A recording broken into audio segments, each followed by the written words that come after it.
Este é o Painelcast, o podcast da AEARP, com a engenheira Fabiola, a arquiteta Mirella e o engenheiro agrônomo Bruno. Bom dia, boa tarde, boa noite. Hoje vamos começar mais um episódio do Painelcast. Hoje só estamos eu e o Bruno aqui. Mirella está de férias, olha que delícia.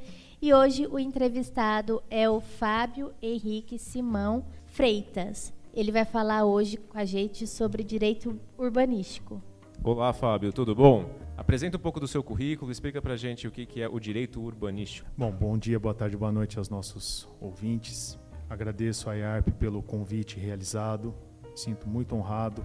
Estou aqui para falar um pouco do direito urbanístico, que é um ramo do direito que tem muito a ver com a arquitetura e com a engenharia. Até falo que é o ramo do direito mais ligado entre quem é o profissional do direito com a arquitetura e a engenharia.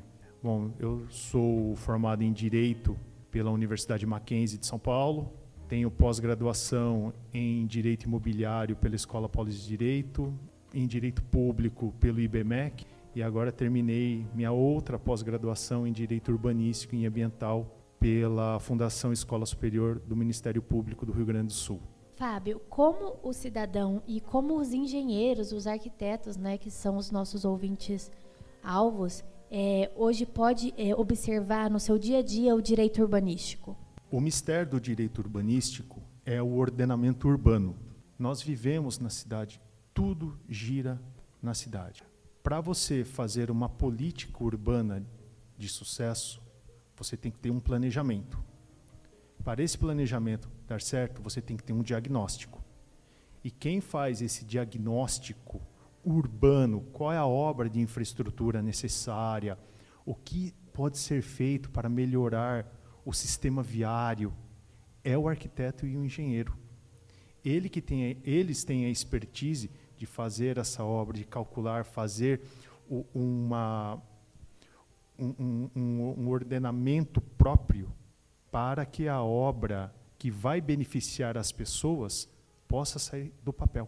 Juntamente, depois vai vir um outro olhar, um olhar mais do direito, isso ligado ao profissional do direito, mas tudo começa com o arquiteto e o engenheiro, que vão planificar a cidade. E, Fábio, como a legislação urbanística auxilia na organização dessa cidade?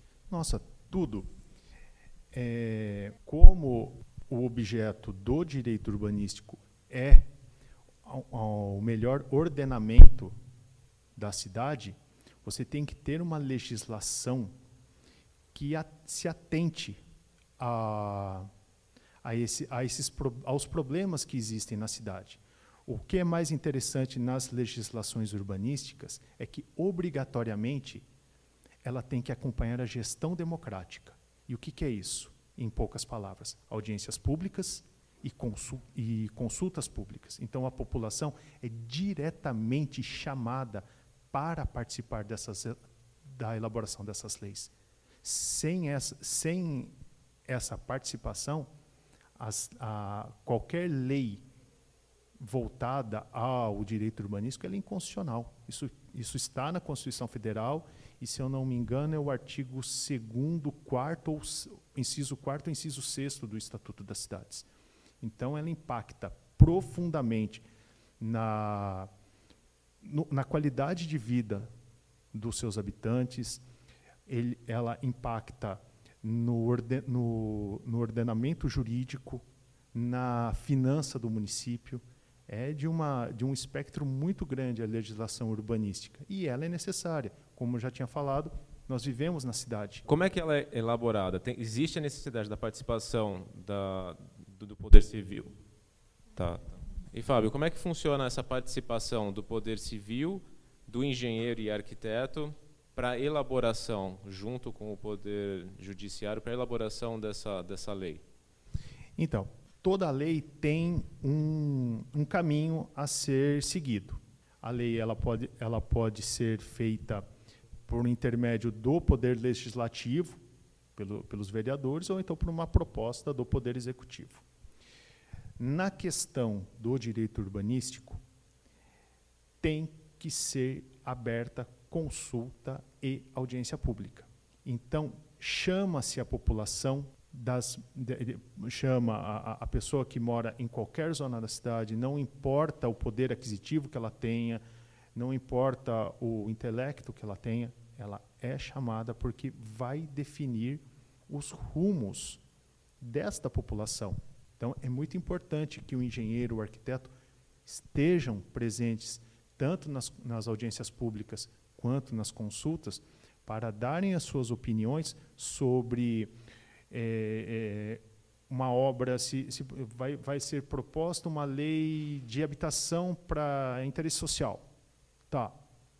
É importante que o arquiteto, o engenheiro esteja lá, porque ele vai ter que falar sobre o coeficiente de aproveitamento básico do lote, se nas áreas que a prefeitura tem que determinar, essas áreas já estão com a infraestrutura, se tem o sistema viário que é condizente, porque isso vai impactar em toda uma cadeia lógica do funcionamento da cidade. E também pela questão técnica.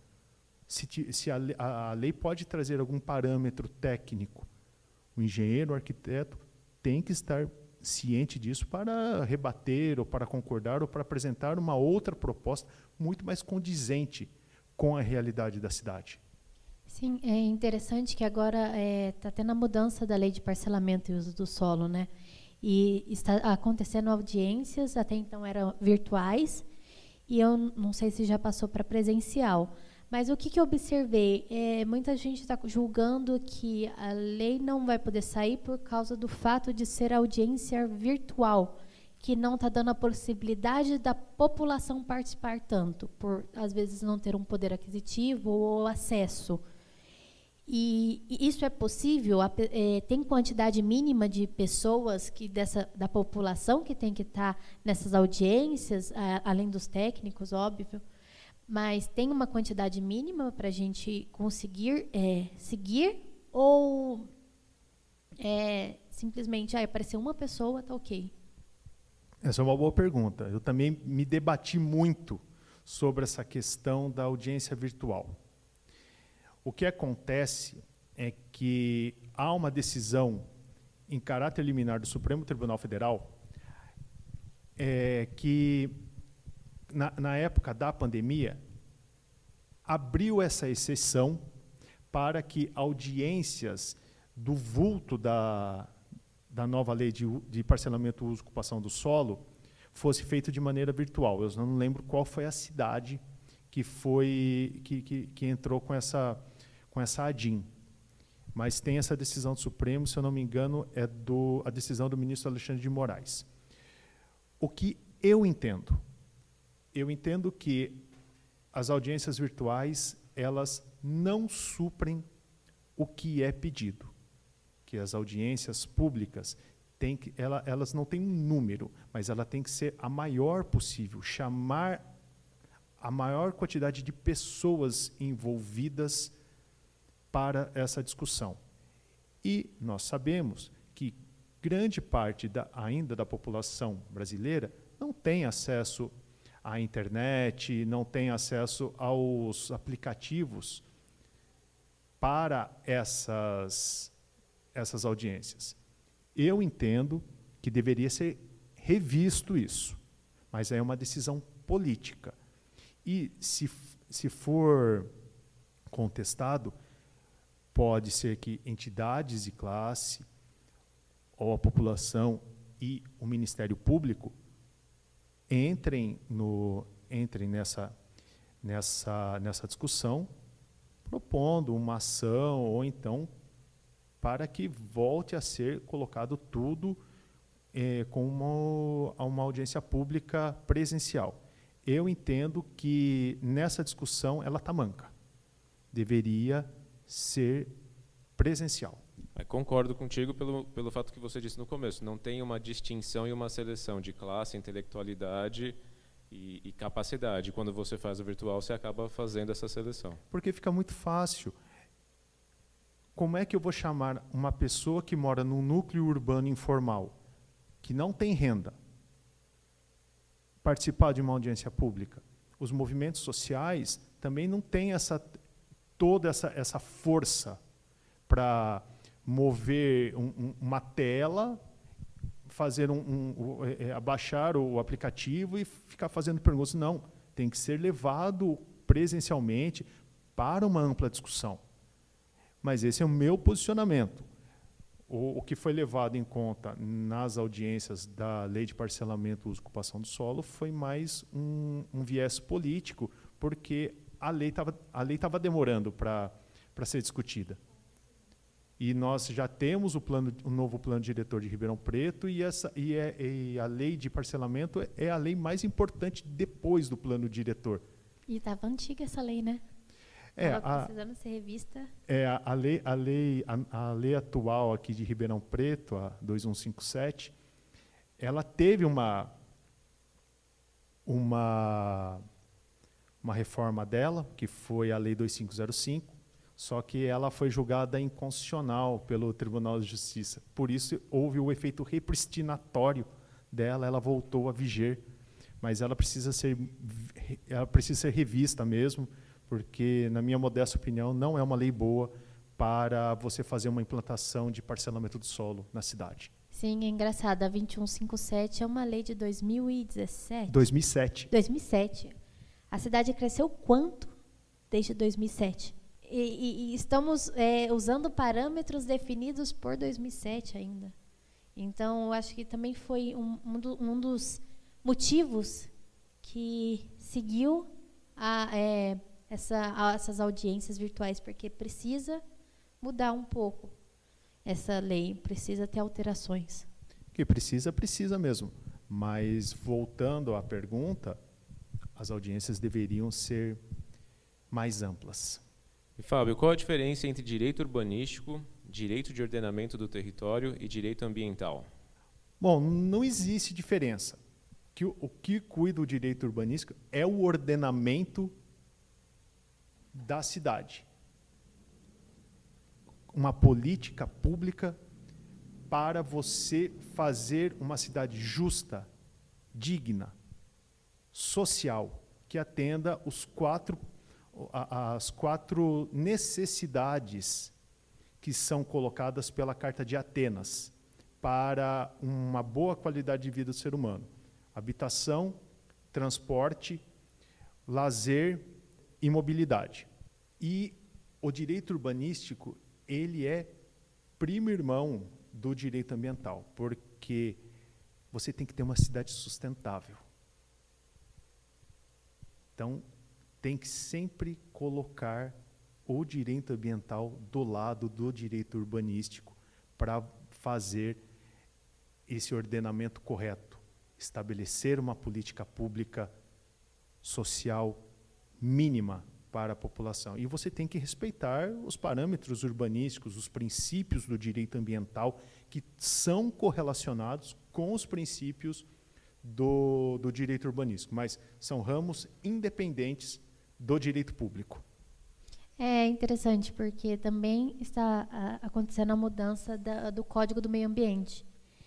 E aqui na IARP, a gente faz essa análise das leis para trazer para a prefeitura indicações, o que a gente acha que deve mudar, o que os técnicos daqui da prefeitura, os engenheiros, os agrônomos, os arquitetos, acreditam que vai ser melhor. E aqui na IARP, as pessoas que estão por trás dessa análise do Código de Meio Ambiente agrônomos e engenheiros ambientais. E eu não sabia que pelo menos comigo, né, uma área que é ligada à engenharia civil e arquitetura, que é ligada para mim. Mas eu nunca tinha virado essa ficha que é tão importante também o agrônomo estar ciente do que está acontecendo.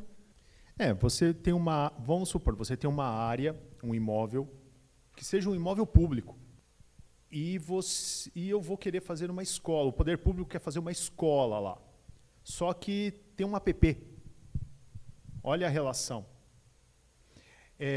Os eflúvios, a rede de captação de esgoto, quando você vai fazer um parcelamento do solo, para onde que eu vou levar o esgoto das casas. Você não pode fazer uma fossa negra ou então deixar direto no rio. Não, tem que ter um planejamento e isso está ligado ao direito ambiental. Então, tem toda uma correlação íntima entre esses dois ramos. O que podemos trazer para os nossos ouvintes sobre a aplicação da Lei 13.465/17, que dispõe sobre a regularização fundiária de assentamentos urbanos? Como são os formulados e aplicados? Bom, a Lei 13.465 de 2017, para mim, é a lei mais legal que foi publicada pelo governo federal nos últimos 10 anos. A regularização fundiária é um problema que existe no Brasil desde da abolição da escravatura. E convém a calhar que hoje é 13 de maio, dia da abolição da escravatura no Brasil. Por quê? Porque com a abolição da escravatura e depois o êxodo rural que ocorreu nas décadas de 1930 até 1970, as cidades incharam, sem planejamento, sem moradia adequada. Aonde essas pessoas foram viver? Em áreas que estavam sem ocupação nas cidades. Isso trazia uma série de problemas. E qual que é o principal problema? A irregularidade fundiária. Você mora na casa e você não é dono, você não tem a propriedade, você tem uma posse e é uma posse super precária. Em alguns casos até clandestina. O que acarreta ações de reintegração de posse, despejos forçados, uma insegurança jurídica, um problema social tremendo, aonde eu vou colocar essas pessoas. E os entes federativos do Brasil, Estado, União e municípios, não têm disponibilidade orçamentária para a construção de casas.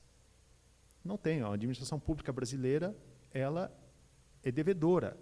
Ela não tem capital para ficar fazer casa e a infraestrutura. O que é a regularização fundiária? A regularização fundiária, aqui vocês me permitem usar o artigo 9º da Lei 13.465, ela abrange medidas jurídicas, urbanísticas, ambientais e sociais destinadas à incorporação dos núcleos urbanos informais ao ordenamento territorial urbano e à titulação dos seus ocupantes. O que significa isso? Eu tenho um núcleo urbano, vamos supor que lá tem 50 casas. A área é pública, a área é do município. Fica muito custoso para o município entrar com a ação de reintegração de posse, tirar essas pessoas, tem que dar destinação para essas pessoas, respeito ao princípio da dignidade da pessoa humana, o princípio mais importante do direito. O que temos que fazer? Vamos manter essas pessoas ali, fica mais barato. É um procedimento não muito oneroso, é oneroso a plena, por causa da infraestrutura. Mas você dando a titulação para os ocupantes lá, um título de propriedade, é muito importante para a pessoa que resgata a dignidade, a cidadania dela, e para o poder público também, porque vai arrecadar. Tem o IPTU, tem as taxas de licença de construção, mantém-se o núcleo ali, as pessoas trabalham ali perto, as famílias se conhecem, muitos têm parentes. Então, eu acho que é uma lei muito boa. Algumas coisinhas delas são ruins, mas, em geral, ela é muito boa para a titulação. Agora, para a verificação das infraestruturas que estão colocadas lá no artigo 36, parágrafo 2º, se eu não me engano, daí é custosa. Mas a lei pensou nisso também e estabelece um cronograma de obras que o poder público tem que fazer. Isso quando é uma regularização fundiária de interesse social. Quando é interesse específico, Daí fica a cargo dos ocupantes do núcleo urbano. Mas eu gosto muito dessa lei, é uma lei que eu trabalhei muito na Prefeitura de Ribeirão Preto, trabalhei também com ela, trabalhei não propriamente com ela, mas com regularização fundiária na Prefeitura de São Paulo, e digo com grande orgulho que aqui em Ribeirão a regularização fundiária ela é regulamentada pelo Decreto 360 de 2017, que foi redigido por mim. Também uma outra parte que eu acho muito interessante da lei é o Estatuto da Cidade, né? Ele traz umas informações novas e você pode falar um pouco sobre o Estatuto da Cidade? Bom, o Estatuto das Cidades, a Lei 10.257 de 2001, ela regulamenta o artigo 182 da Constituição Federal. A Constituição de 88, ela traz um capítulo específico de política urbana, o artigo 182 e o 183. E a regulamentação desse conteúdo constitucional tem que vir por uma lei. É a Lei 10.257 de 2001, o Estatuto das Cidades. O Estatuto das Cidades ele foi muito debatido no Congresso Nacional, porque você tem os interesses comerciais, religiosos, de moradia. Então, ela é a lei brasileira para o direito urbanístico a mais importante. Ela traz os parâmetros para implantação pelos municípios, porque o município que é responsável pela implantação da política urbana, isso está lá no artigo 30 da Constituição, prevê os parâmetros de implantação das diretrizes urbanísticas que vão dar aso a uma política urbana. O que eu acho do Estatuto das Cidades como eu te falei, é uma lei muito legal, muito boa, e traz instrumentos muito importantes para a política urbana. Direito de preempção, direito de superfície, a outorga onerosa, que é muito debatida aqui em Ribeirão Preto, mas eu tenho minhas restrições com ela, é um instrumento de caráter especulativo, mas bem utilizada, dá para ser bem regulamentada na cidade. Eu pulei aqui quando ele falou outorga, gente. Eu não consigo nem falar essa palavra direito. Outorga onerosa do direito de construir. Trava a língua para mim, porque isso é debatido assim todos os dias eu vejo problemas. A lei de parcelamento está vindo com mudanças nisso também, e o pessoal, as empresas, as construtoras estão ficando loucas. É porque o coeficiente de aproveitamento básico que está sendo utilizado na discussão da lei de parcelamento uso e ocupação de solo, na minha opinião, é errado. E com isso as pessoas estão utilizando o direito de protocolo, protocolando o projeto antes da mudança dessa lei, né? Então, sobre a outorga, ela é um instrumento de caráter especulativo. Ela é muito benéfica para o município. O município arrecada dinheiro com ela. Em São Paulo é assim. Não só em São Paulo. Sorocaba tem a legislação com a outorga onerosa, Campinas tem. Só que você tem que atender à realidade do município. Você tem que fazer um estudo que cabe ao engenheiro do coeficiente básico para determinada área. Você não pode aplicar a outorga onerosa em toda a cidade. São regiões pontuais. E você vê qual é a relação desse coeficiente básico com o que você vai construir. Eu não vejo nenhum problema. Só que você tem que atender à realidade do município. Você vai fazer de um coeficiente 1 ou 3. Não, você tem que ver. Eu quero fazer outorga, vamos supor, no Boulevard. Tá, tudo bem. O que eu posso fazer lá? Posso 2 pavimentos. Ah, pode 3 em determinada área? Pode. Se o empreendedor vê que mais um pavimento vai dar mais lucro e ele está disposto, por que não? Para mim, não vejo nenhum problema, só que tem que fazer a relação do coeficiente de aproveitamento básico. Isso ficou nebuloso na nova lei de parcelamento. Sim, estamos sofrendo com isso já, antes da lei sair. Para a gente entender um pouquinho sobre o direito urbanístico, nos fale da Lei 6766/79, que dispõe sobre o parcelamento do solo urbano. Bom, a Lei 6766 também é uma das minhas preferidas. Ele gosta de todas, vocês perceberam, né? Não teve uma lei aqui que ele falou que não gostou. Acho que ele está puxando a sardinha. A Lei 6766, ela trouxe para o ordenamento jurídico brasileiro como você implanta um parcelamento do solo.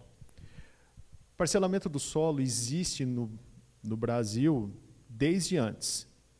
Já teve outras legislações, como o Decreto 58/37. A Lei de Registros Públicos de 73 também já falou um pouquinho sobre o parcelamento do solo. E, em 79, o governo federal estabeleceu uma lei geral.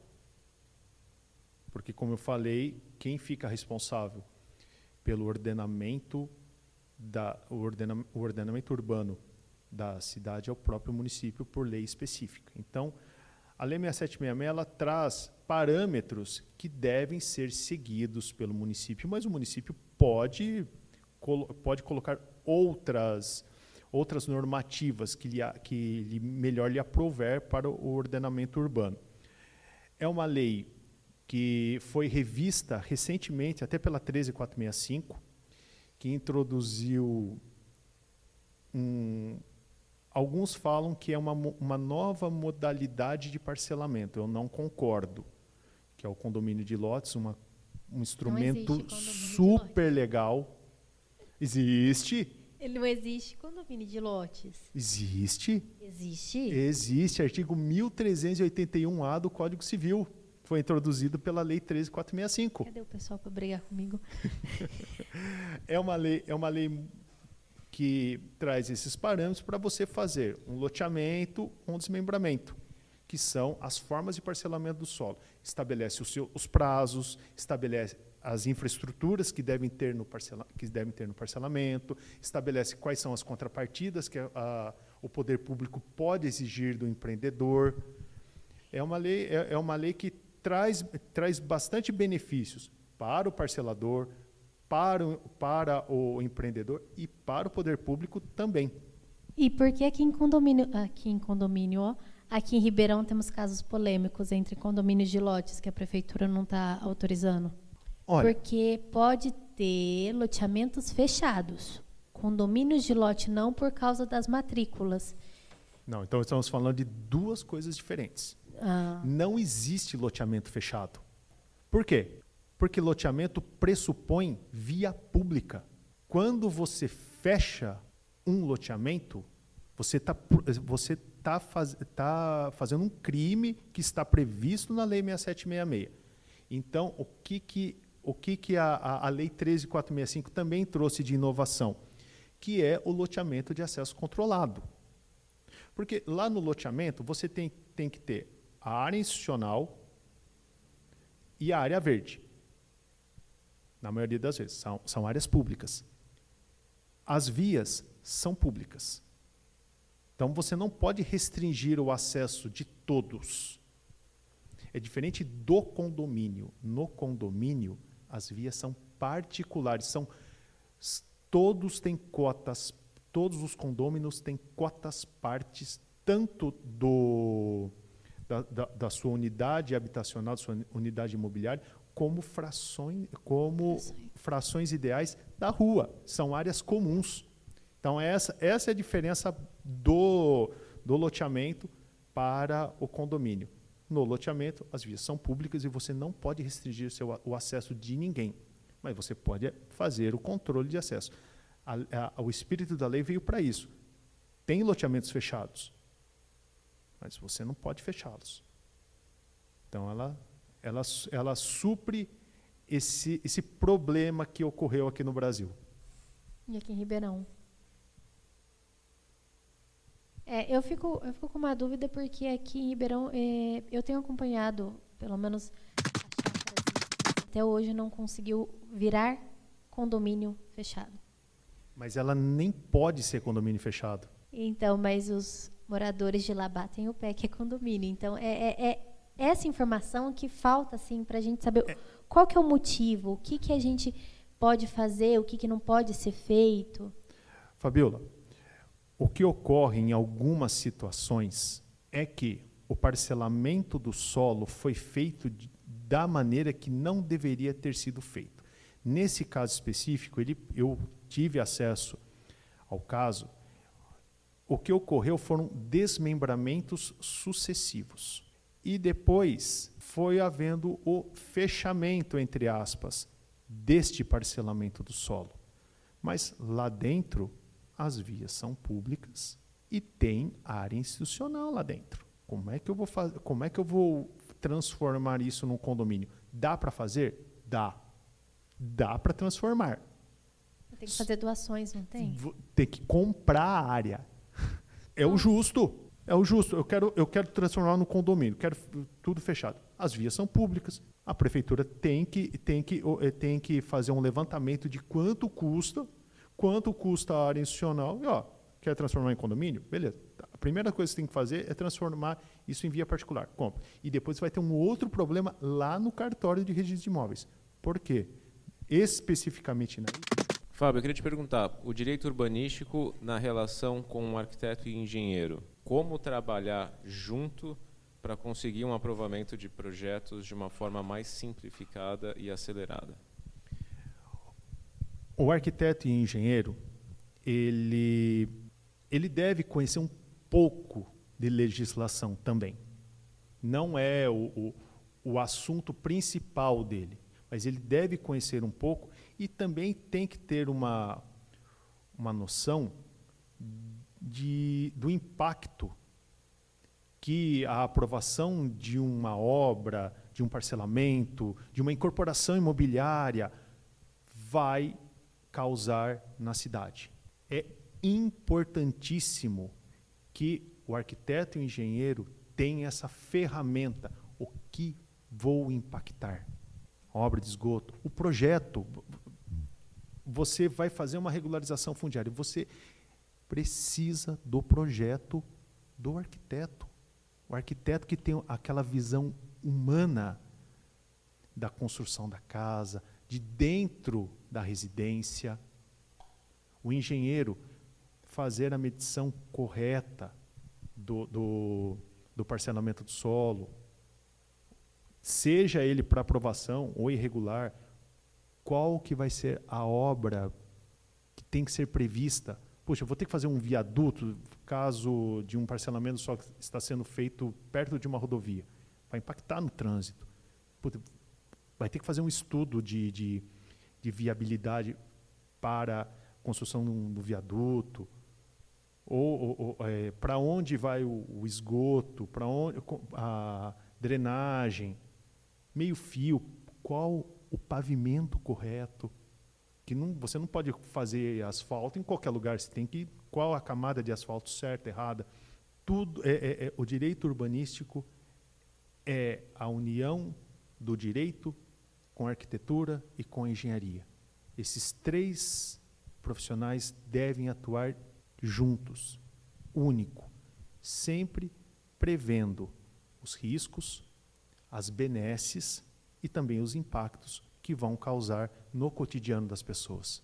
Para o profissional jovem que está ouvindo o nosso podcast, que ele é engenheiro, o arquiteto, e ele gostaria de conhecer mais sobre direito urbanístico, qual que é a dica que você dá, às vezes locais, o que ele deve estudar? Olha, Fabiola, na minha família só tem engenheiros. Eu tenho 2 irmãos que são engenheiros. Eu fui o único que se enveredou para o campo do direito. E os meus irmãos, eles são engenheiros químicos. Eles atuam com assuntos que impactam no direito ambiental e no direito urbanístico. Então, vez ou outra, eles me ligam, olha, eu estou com um problema assim, o que você acha? Onde eu devo estudar? Para uma pesquisa rápida, tem o site do Instituto Brasileiro de Direito Urbanístico, bem interessante. No CAU também tem alguns escritos sobre direito urbanístico, porque tem, se eu não me engano, na arquitetura, na grade curricular, tem uma disciplina que lida com isso. Eu já conheço algumas arquitetas que dão palestras para profissionais do direito. Tem muita coisa na internet, vários sites para você fazer essa pesquisa.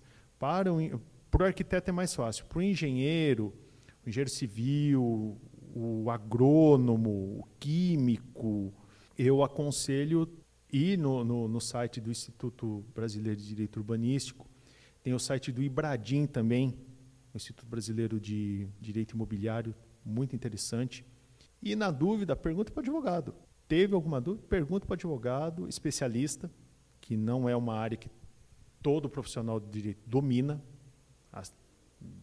E ainda também há muita confusão, porque o civilista não entende o direito de propriedade que nós, urbanistas, entendemos. Está ligado ainda mais àquele direito privado, da autonomia privada. E hoje não é mais assim. Propriedade, você tem que estar ligado a uma função social. É sempre importante a IARP fazer cursos de atualização para o engenheiro, o arquiteto que quer atuar nessa área. É uma área muito legal, muito bacana, que pode trazer uma satisfação financeira e intelectual muito legal para o arquiteto e para o engenheiro. Eu recomendo. E não é uma área difícil.